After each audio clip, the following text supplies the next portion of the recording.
So guys, नमस्कार आप सभी का आपके अपना YouTube channel KR exam warrior में आप सभी का स्वागत और अभिनंदन। आज अपन लोग बात करेंगे वरिष्ठ अध्यापक भर्ती परीक्षा के लिए आप प्रथम पेपर में कौन कौन सी ऑथेंटिक बुक्स पढ़े हैं या ऐसी बुक्स पढ़े हैं जिनमें से आपको अच्छे खासे प्रश्न मिल जाए और आपका आराम से सिलेक्शन हो जाए। जिस तरीके से वर्तमान में RPSC के पेपर आ रहे हैं और प्रश्नों का जो स्तर आ रहा है, उस हिसाब से आपको अच्छा ढंग से पढ़ना ज़रूरी है और एक ऑथेंटिक बुक के साथ अगर आप पढ़ोगे तभी आपका सिलेक्शन होगा, ना कि इन छोटी-मोटी गाइडों के चक्कर में और ना ही कोचिंग संस्थानों के चक्कर में आपको फँसना है। जिस हिसाब से इस बार 2026 का पेपर आया था, उसमें बहुत सारे प्रश्न ऐसे थे जो किसी भी कोचिंग संस्थान में नहीं थे और अपन देखें तो लगभग गाइडें और जो कोचिंग संस्थान थे, उन सबका प्रदर्शन 50 और 60% के आसपास रहा था। यानी इसी वजह से काफ़ी सारे विद्यार्थियों को 40% लाने में भी परेशानी हो रही है। तो इसको लेकर अपन इस वीडियो में बात करेंगे आप प्रथम पेपर में कौन सी बुक्स पढ़ें जिससे आपका सिलेक्शन आसानी से हो जाए। तो आइए दोस्तों, पहले अपन बात करेंगे आपके इतिहास की, क्योंकि इतिहास का पोर्शन जो है राजस्थान इतिहास बहुत ही अब धीरे-धीरे टफ आना शुरू हो गया है। RPSC का पैटर्न का पता नहीं चलता है, कभी-कभार तो ठीक-ठाक आता है इतिहास और कभी-कभार टफ आता है। तो आपके जो राजस्थान का इतिहास वाला आपके भाग है, जो राजस्थान इतिहास में, इसमें आपके कुल मिलाकर 10 प्रश्न आते हैं। 10 प्रश्नों के लिए भी आपको काफ़ी अच्छी मेहनत करनी होगी, तब जाकर आपके 10 प्रश्न सही होंगे, नहीं तो फिर 5 प्रश्न सही होने की संभावना रहेगी और उसमें फिर सिलेक्शन होगा नहीं। जिस हिसाब से इस बार RPSC ने पेपर आयोजित किया, तो बहुत सारा ऐसा कंटेंट और बहुत सारे ऐसे प्रश्न थे जो किसी भी गाइड में नहीं थे, लेकिन ये जो बुक है ओरिजिनल, अपन कहें कि authentic book, doctor Ram Prasad व्यास यानी RP व्यास बोलते हैं। इसके 2 भाग आते हैं, एक है आधुनिक राजस्थान विवर्त इतिहास खंड 1 और खंड 2 आते हैं। तो आपको ये दोनों ही पुस्तक इतिहास विषय में अगर आपको अच्छी पकड़ बनानी है और सिलेक्शन लेना है, तो फिर ये दोनों पुस्तक आपको पढ़नी होगी।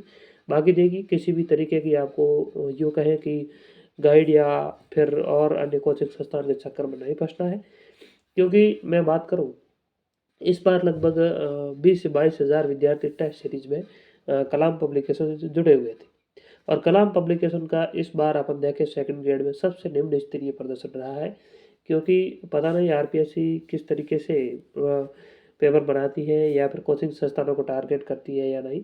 उस हिसाब से ऐसा लग रहा था कि इनके जो जैसे अगर 100 प्रश्न थे उनमें से 50 से 55% प्रदर्शन रहा था और इतिहास में तो बहुत ही कम प्रश्न मिले। इसलिए आपको बुकलेट्स के चक्कर में नहीं रहना है। आपको हो सकता है ज़्यादा पेज पढ़ने पड़ेंगे, लेकिन अच्छी सामग्री आप पढ़ें, उनमें से नोट्स बनाएँ और तब जाकर आपका सिलेक्शन होने की संभावना रहेगी।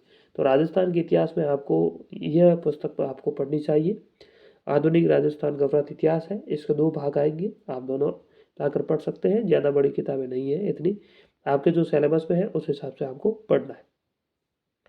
फिर अपन बात करेंगे भारतीय राज्य व्यवस्था की। देखिए, भारतीय राज्य व्यवस्था की मैं बात करूँ तो इसमें अपन बात करें तो फिर आपको तीसरा संस्करण आ गया है राहुल चौधरी का। और संविधान का अपन देखें, इस बार का पोर्शन तो थोड़ा सा सरल पूछा गया था, क्योंकि बाकी वाला पोर्शन बहुत टफ आया, तो इसी वजह से भारतीय संविधान सरल था। लेकिन आपको भारतीय संविधान को भी विस्तृत ढंग से पढ़ना चाहिए, क्योंकि RPSC का कोई भरोसा नहीं कब किस स्तर का पेपर बना दे और प्रश्नों का लेवल टफ कर दे। तो आप इस बात का ध्यान रखें और जब भी तैयारी करें एक अच्छी गाइड या फिर ऑथेंटिक बुक के साथ पढ़ें। तो भारतीय राज्य व्यवस्था में आप इस पुस्तक को पढ़ सकते हैं, राहुल चौधरी की पुस्तक है भारतीय संविधान की। ये एक पुस्तक आप ले आइए, चाहे किसी भी एग्जाम में तैयारी करो, ये बुक आपके लिए पर्याप्त है और 15 प्रश्न आप ये कवर कर लेंगे। फिर अपन बात करते हैं शिक्षा मनोविज्ञान की। देखिए, शिक्षा मनोविज्ञान में अब RPSC ने धीरे धीरे रटन पद्धति को पूर्णतः समाप्त कर दिया है। समझ आधारित प्रश्न आने शुरू हो गए। वुड टू लाइन किसी भी गाइड से नहीं मिलेंगे आपको, लेकिन अगर आपको समझ बनानी है और अच्छी तरीके से पढ़ना है तो फिर आपको अवधि पब्लिकेशन से ये पुस्तक आती है डॉक्टर धीर सिंह दाबाई की। इस पुस्तक को आपको बहुत गहराई से पढ़ना है और समझना भी है, तब जाकर प्रश्न सही होंगे। रटोगे तो प्रश्न सही होने की संभावना है नहीं। अगर आपको लग रहा है नहीं हो रहे हैं तो आप कोर्स भी खरीद सकते हैं, ज़्यादा महंगा नहीं होता है, लगभग इनका कोर्स 400-500 में होता है आपका वरिष्ठ अध्यापक के लिए साइकोलॉजी में, तो आप आराम से साइकोलॉजी को समझ सकते हैं। और अगर आपको फिर भी लगे, कोई और भी शिक्षक आपको लगे कि अच्छे पढ़ा रहे हैं और साइकोलॉजी में मुझे गाइड समझ में नहीं आ रहा है, तो आप आराम से उनसे कोचिंग ले सकते हैं, क्योंकि इसमें समझने लायक प्रश्न आने शुरू हो गए हैं। बाकी इस गाइड का आप सहारा ले सकते हैं। आगे देखेंगे अब विश्व भूगोल में। देखिए, विश्व भूगोल की अपन बात करें तो विश्व भूगोल के आपके लगभग 5 प्रश्न आते हैं। 5 प्रश्नों के लिए आप ये पुस्तक ला सकते हैं विश्व भूगोल की, और ये परीक्षा वाणी की पुस्तक है। बहुत ही अच्छी ढंग से इसमें लिखा हुआ है, बहुत ही विस्तार से आपके जो भी टॉपिक सिलेबस में है वे इनमें से आप पढ़ सकते हैं। आगे अपन बात करते हैं भारत भूगोल की। भारत भूगोल में भी आपके 5 प्रश्न आते हैं और काफ़ी ठीक ठाक प्रश्न आते हैं, लेकिन आप जैसे कोई बुकलेट्स या गाइड के चक्कर में फंसो तो अच्छा है। मेरे हिसाब से ये किताब मेरे को सही लगी, परीक्षा वाणी की है, भारत का भूगोल इसमें दिया हुआ है, और जो सामाजिक के विद्यार्थी हैं उनके तो ये दोनों ही सब्जेक्ट में काम आ जाएगी। बाकी वाले विद्यार्थियों के लिए भी 5 प्रश्नों के लिए काफ़ी अच्छी पुस्तक है और NCERT पर आधारित है, और 5 प्रश्न आपके इनमें से कवर हो जाएगी। फिर अपन बात करते हैं राजस्थान की राजव्यवस्था। देखिए, राजस्थान की राजव्यवस्था की मैं बात करूँ तो धीरे धीरे पोर्शन राजव्यवस्था का भी टफ होता, यूँ कहें कि टफ होना शुरू हो गया है।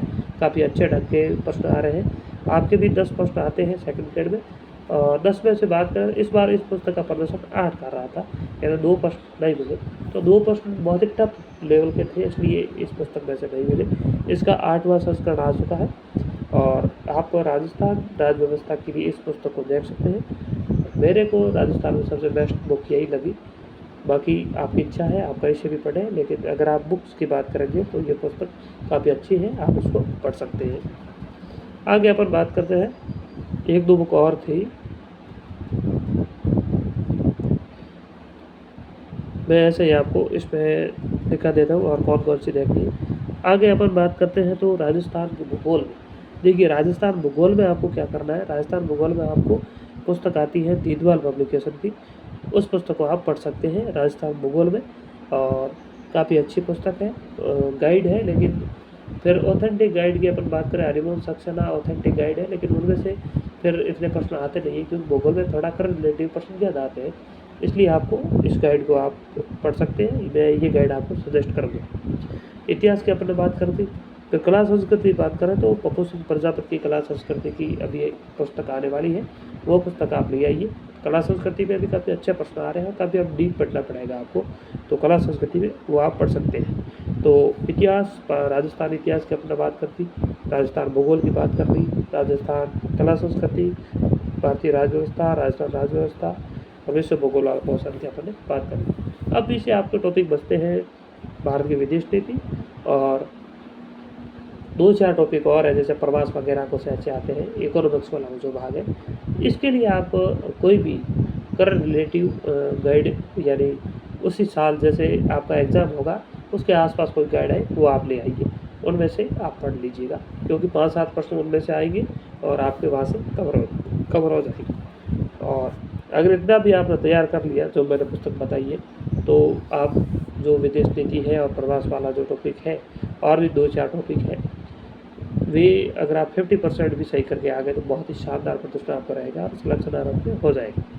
तो प्रथम पेपर के लिए सेकंड ग्रेड में अगर आप ये गाइड पढ़ सकते हैं, और अगले वीडियो में अपन बात करेंगे सामाजिक विज्ञान में आप कौन सी अच्छी बुक्स हैं वो आप पढ़ें, जिससे कि आपके सिलेक्शन लायक प्रश्न आपको मिल जाए। तो धन्यवाद साथियों, मिलेगा अगली वीडियो में, तब तक के लिए धन्यवाद।